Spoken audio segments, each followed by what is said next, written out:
ಹೇಳ್ರಪ್ಪ. ನಮಸ್ಕಾರ ಸ್ನೇಹಿತರೆ, ನಮ್ಮ ಚಾನಲ್ಗೆ ನಿಮ್ಮೆಲ್ಲರಿಗೂ ಹೃತ್ಪೂರ್ವಕ ಸ್ವಾಗತ.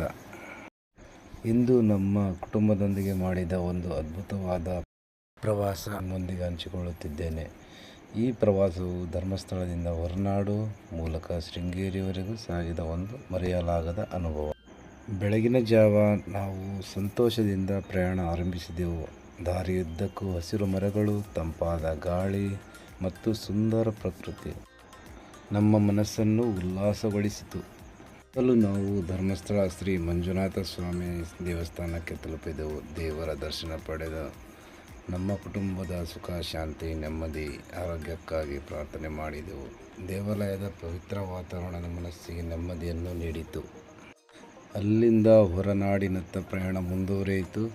ಪಶ್ಚಿಮ ಘಟ್ಟಗಳ ಸುಂದರ ರಸ್ತೆ, ಮಂಜಿನಿಂದ ಆವರಿಸಿದ ಬೆಟ್ಟಗಳು, ದಟ್ಟವಾದ ಕಾಡುಗಳು, ಕಾಫಿ ತೋಟಗಳು ಮತ್ತು ತಂಪಾದ ವಾತಾವರಣ ನಮ್ಮ ಪ್ರಯಾಣವನ್ನು ಇನ್ನಷ್ಟು ರೋಮಾಂಚನಗೊಳಿಸಿತು.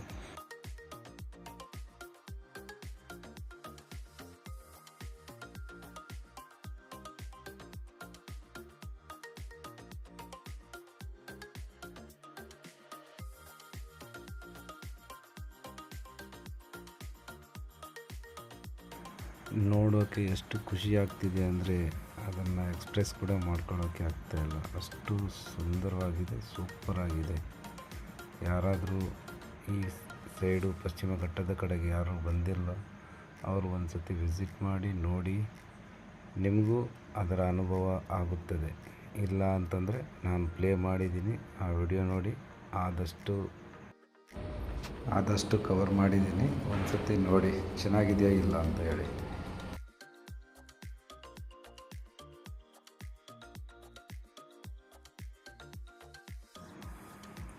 ನಾನು ಕೆಲವೊಂದು ನುಡಿಮುತ್ತುಗಳನ್ನು ಹಾಕಿದ್ದೀನಿ. ಅದು ಕಾಡಿನ ಬಗ್ಗೆ ಆ್ಯಂಡ್ ಎನ್ವಿರಾನ್ಮೆಂಟಲ್ ಬಗ್ಗೆ ಓದಿ ಹಾಗೆ ಬೇರೆಯವ್ರಿಗೂ ಕೂಡ ಶೇರ್ ಮಾಡಿ.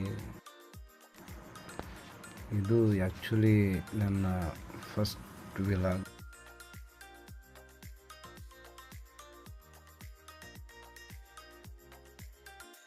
ನೋಡಿ ಎಷ್ಟು ಚೆನ್ನಾಗಿದೆ ವ್ಯೂ. ಈ ಥರ ವ್ಯೂನ ನಾನು ಯಾವತ್ತೂ ನೋಡಿರಲಿಲ್ಲ. ಆ್ಯಕ್ಚುಲಿ ಸೂಪರ್ ಆಗಿದೆ. ನಿಮಗೆ ಹೇಗೆ ಅನ್ನಿಸ್ತಾ ಇದೆ ಕಮೆಂಟ್ ಮಾಡಿ.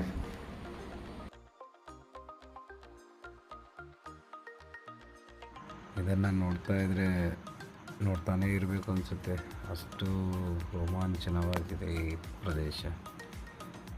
ಎಷ್ಟು ಕ್ಲಿಯರ್ ಆಗಿದೆ ನೋಡಿ. ಎಲ್ಲ ಕಡೆ ಎಲ್ಲಿ ನೋಡಿದರೂ ಕಾಡು ಕಾಡು ಕಾಡು, ಮರ, ಗಿಡ, ಬಳ್ಳಿ, ಹೂವು, ಬರೀ ಅದೇ ಎಲ್ಲ ಕಡೆನೂ.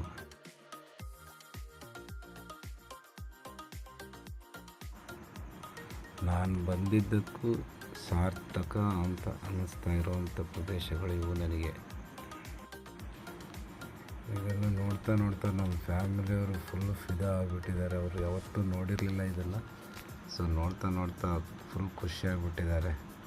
ಅವರಿಗೆ ಮಾತೇ ಬರ್ತಾಯಿಲ್ಲ. ಸೊ ಏನು ಹತ್ತತ್ರ ಬಂದಿದ್ದೀವಿ ಅನ್ನಿಸ್ತಾ ಇದೆ ಹೊರನಾಡಿಗೆ. So let's Horanadu.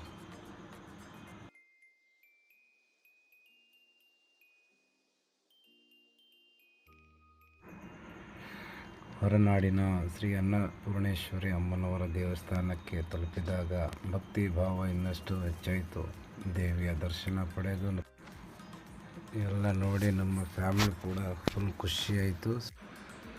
ಇವಾಗ ಹೊರನಾಡಿನಿಂದ ಶೃಂಗೇರಿ ಕಡೆಗೆ ಬನ್ನಿ. ಇದು ಮಾತ್ರ ಅಲ್ಟಿಮೇಟ್. ನೋಡಿ ಎಷ್ಟು ಚೆನ್ನಾಗಿದೆ. Super super super. ಆ ಬಸ್ಸು ಹೋಗ್ತಾರೆ, ಬಸ್ಸಿಗೂ ಕೂಡ ದಾರಿ ಕಾಣಿಸ್ತಾ ಇಲ್ಲ. ಅಷ್ಟು ಇಲ್ಲಿ ಡ್ರೈವ್ ಮಾಡಬೇಕಂದ್ರೆ ಹೆವಿ ಡ್ರೈವರೇ ಇರಬೇಕು. ಸಣ್ಣ ಪುಟ್ಟ ಡ್ರೈವರ್ ಇದ್ದರೆ ಇಲ್ಲಿ ಆಗಲ್ಲ. ಎಲ್ಲ ಗೊತ್ತಿರೋ ಡ್ರೈವರ್ ಇದ್ದರೆ ಮಾತ್ರ ಈ ದಾರಿ ಹೋಗ್ಬೋದು.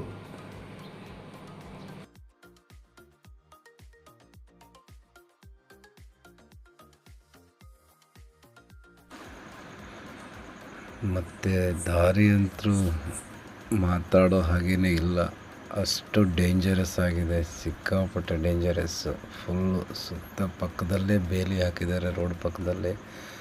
ಬಟ್ ಕಟ್ಟಿಂಗ್ಸು ಇರತಕ್ಕಂಥ ರೋಡ್ಗಳು, ಆಪೋಸಿಟ್ ಬರ್ತಕ್ಕಂಥ ವೆಹಿಕಲ್ಗಳು ಅದಕ್ಕೇನು ಕಾಣೋದೇ ಇಲ್ಲ, ಅಷ್ಟು ಮಂಜಿದೆ, ಸಿಕ್ಕಾಪಟ್ಟೆ ಮಂಜು ತುಂಬ್ಕೊಂಡ್ಬಿಟ್ಟಿದೆ. ಆ್ಯಂಡ್ ಆದರೂ ಇವರು ಡೈಲಿ ರುಟೀನ್ನಲ್ಲೇ ಇರ್ತಾರಲ್ವ, ಸೊ ಅವರಿಗೆ ಅದೇನು ದೊಡ್ಡ ಇದು ಅಲ್ಲ, ಎಲ್ಲ ಅವರಿಗೆ ಡೈರೆಕ್ಟಾಗಿ ಕಾಣುತ್ತೆ. ಸೊ ಇಲ್ಲಿ ನಾನು ಜಾಸ್ತಿ ಮಾತಾಡಲ್ಲ, ನೋಡಿ ವ್ಯೂ ನೋಡಿ ನಿಮ್ಗೆ ಎಷ್ಟು ಎಲ್ಲ ಇಷ್ಟ ಆಗುತ್ತೆ ಅಂತ ಅಂದ್ಕೊತಾ ಇದ್ದೀನಿ. ನನ್ನ ಟ್ರೈ ಮಾಡಿದ್ದೀನಿ ಎಷ್ಟಾಗುತ್ತೋ ಅಷ್ಟು. ಬಟ್ ನೋಡಿ ಅಲ್ಲಿ ಕಾಫಿ ಗಿಡಗಳು ಬಟ್ ಎಲ್ಲ ಸಖತ್ತಾಗಿದೆ. ಈಗ ಶೃಂಗೇರಿಗೆ ಬಂದಿವಿ. ರೂಮ್ ಎಲ್ಲ ಕೇಳಿದ್ವಿ, ರೂಮ್ ಸಿಕ್ತು. ಸೊ ಹೋಗಿ ಎಲ್ಲ ಫ್ರೆಶ್ ಅಪ್ ಆಗಿ ಮತ್ತು ಪ್ರಸಾದ ಇತ್ತು, ಹೋಗಿ ಊಟ ಮಾಡಿಕೊಂಡು ಸೀದಾ ಮತ್ತೆ ಬಂದು ರೂಮಲ್ಲಿ ಮಲ್ಕೊಂಡ್ವಿ. ಈಗ ಬೆಳಿಗ್ಗೆ ಸೊ ಫ್ರೆಶ್ ಅಪ್ ಆಗಿ ನನ್ನ ಮಗನ ಪೂಜೆ ಮಾಡಿಸ್ಬೇಕಾಗಿತ್ತು. ಆ್ಯಕ್ಚುಲಿ ಬಂದಿದ್ದೆ ಅದಕ್ಕೋಸ್ಕರ, ಅಕ್ಷರಾಭ್ಯಾಸ ಮಾಡಿಸ್ಬೇಕಾಗಿತ್ತು. ಸೊ ಒಂದೆಲ್ಲ ಟೋಕನ್ ತೊಗೋಬೇಕಾಗಿತ್ತು. ಸೊ ಟೋಕನ್ ತಕ್ಕೊಂಡ್ವಿ ಪೂಜೆದು. ಸೊ ನಂತರ ಮತ್ತು ಎಲ್ಲರೂ ರೂಮ್ ಹತ್ರ ಸ್ವಲ್ಪ ಎಲ್ಲ ಫೋಟೋಸ್ ಎಲ್ಲ ತಕ್ಕೊಂಡು, ಸೊ ಹಾಗೆ ಎಲ್ಲರೂ ಮತ್ತು ಪೂಜೆ ಕಡೆಗೆ ಬಂದ ತಕ್ಷಣ ಸೊ ದೇವಿಯ ಶ್ರೀ ಶಾರದಾಂಬ ದೇವಿಯ ದರ್ಶನ ಪಡೆದುಕೊಂಡ್ವಿ. ಅದಾದಮೇಲೆ ನನ್ನ ಮಗನ ಅಕ್ಷರಾಭ್ಯಾಸ ಮಾಡಿಸ್ಬೇಕಾಗಿತ್ತು. ಸೊ ಅಲ್ಲಿಗೆ ಹೋಗಿ ಅಕ್ಷರಾಭ್ಯಾಸ ಮಾಡಿಸಿದೆ.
ಅಕ್ಷರಾಭ್ಯಾಸ ಎಲ್ಲ ಮುಗಿಯಿತು.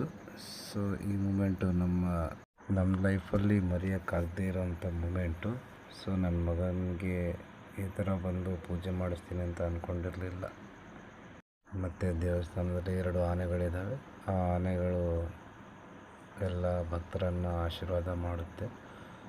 ಸೊ ಹೋಗಿ ಎಲ್ಲರೂ ಏನೋ ಹಣ್ಣು ದುಡ್ಡು ಏನೋ ಕೊಡ್ತಾರೆ, ಅವರಿಗೆ ಆ ಆನೆ ಆಶೀರ್ವಾದ ಮಾಡುತ್ತೆ. ಸೊ ಅಲ್ಲಿಂದ ತುಂಗಾ ನದಿ ಕಡೆ ಹೋದ್ವಿ. ಅಲ್ಲಿ ಮೀನುಗಳು ಸಿಕ್ಕಾಪಟ್ಟೆ ದೊಡ್ಡ ಮೀನುಗಳಿದ್ದಾವೆ. ಸೊ ಅದಕ್ಕೆ ಆಹಾರ ಹಾಕಿದ್ವಿ. ಸೊ ಆಹಾರ ಹಾಕಿ ನನ್ನ ಮಗನೂ ಫುಲ್ ಖುಷಿಯಾದ ಮೀನುಗಳು ನೋಡಿ, ಅಷ್ಟು ದೊಡ್ಡ ಮೀನುಗಳಿದ್ದಾವೆ ಅಂತೇಳಿ ಸಿಕ್ಕಾಪಟ್ಟೆ ನಗ್ತಾಯಿದ್ದು. ಸೊ ಹಾಗೆ ನೋಡ್ತಾ ಅಲ್ಲೇ ಸ್ವಲ್ಪ ಟೈಮ್ ಹೆಚ್ಚಿಗೆ ಆಯಿತು.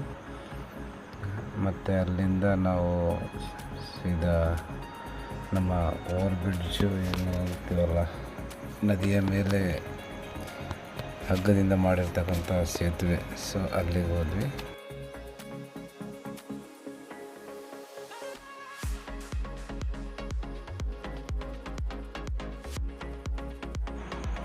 ಅದ್ರ ಮೇಲೆ ನಿಂತ್ಕೊಂಡು ಸ್ವಲ್ಪ ಫೋಟೋಸ್ ಎಲ್ಲ ತಕ್ಕೊಂಡ್ವಿ. ಫೋಟೋಸ್ ಎಲ್ಲ ತಕ್ಕೊಂಡಾದ್ಮೇಲೆ ನಮ್ಮ ಫ್ಯಾಮಿಲಿ ಜೊತೆಗೆ ಒಂದು ಸ್ವಲ್ಪ ಟೈಮ್ ಸ್ಪೆಂಡ್ ಮಾಡಿದ್ವಿ. ಅದಾದಮೇಲೆ ಅಲ್ಲಿಂದ ನೋಡ್ತಕ್ಕಂಥ ಏನೋ ಒಂದು ನೋಟ ಇದೆಯಲ್ಲ ಟೆಂಪಲ್ದು, ಅದು ಒಂದು ಸೆರೆ ಮಾಡಿದ್ವಿ. ಅದೊಂದು ನಿಮಗೆ ಕಿರುಚಿತ್ರ ತೋರಿಸ್ತಾ ಇದ್ದೀನಿ, ನೋಡಿ ಅನಿಸುತ್ತೆ. ಅದು ಯಾವ ರೀತಿಯಾಗಿ ನಿಮಗೆ ಈ ನದಿಯಿಂದ ನಿಂತ್ಕೊಂಡು ನೋಡಿದಾಗ ಅದು ಯಾವ ರೀತಿಯಾಗಿ ನಿಮಗೆ ದೇವಸ್ಥಾನ ಕೂಡ ಕಾಣುತ್ತೆ, ಆ ಗೋಪುರ ಕೂಡ ಕಾಣುತ್ತೆ ದೇವಸ್ಥಾನದ್ದು. ನೋಡಿ ಒಂದು ಸತಿ ನಾನು ನಿಮಗೆ ಅದಕ್ಕೆ ತೋರಿಸ್ತಾ ಇದ್ದೀನಿ ನೋಡಿ. ಸೊ ಇದಾಗಿತ್ತು ನಮ್ಮ ಪ್ರಯಾಣ. ವಿಡಿಯೋ ಇಷ್ಟ ಆದರೆ ಲೈಕ್ ಮಾಡಿ, ಹಾಗೆ ಶೇರ್ ಮಾಡಿ, ಸಬ್ಸ್ಕ್ರೈಬ್ ಕೂಡ ಮಾಡ್ಕೊಳ್ಳಿ. ವಿಡಿಯೋ ಇಷ್ಟ ಆಗಿದೆ ಅಂದ್ಕೊತೀನಿ.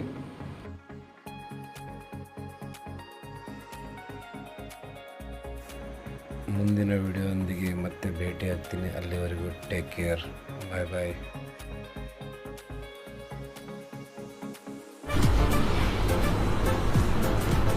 ಅಷ್ಟೇ.